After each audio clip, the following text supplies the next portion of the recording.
Hello friend, কেমন আছো তোমরা সবাই? আমরা সবাই ভালো আছি। আজকে রবিবারের সকালে আমরা একসাথে বসে চা খাই। এই দিনটা আমরা সবাই একসাথেই সকাল থেকে সন্ধ্যা একসাথেই আমরা দিনটা উপভোগ করি।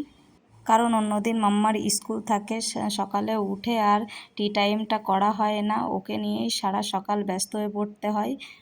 আর এদিকে আমি স্নান করে চলে এসেছি। স্নান করে এসে আমি মাথায় চিরুনি দিচ্ছি। এদিকে আমি মাথায় চিরুনি দিচ্ছি আর ওইদিকে ওরা দুই বাপ বেটাই দেখো কি করছে।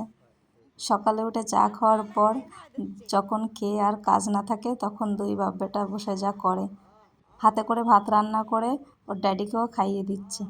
আর এটা আমি মাথায় চিরুনি দিচ্ছিলাম আর ওদের এই সব দুষ্টুমিগুলো আমি ভিডিওই তুলে রাখছিলাম। আর এদিকে দেখো ছেলে আমার পোজ দিচ্ছে সানগ্লাস পরে, খুব হ্যাপি। Oh my God!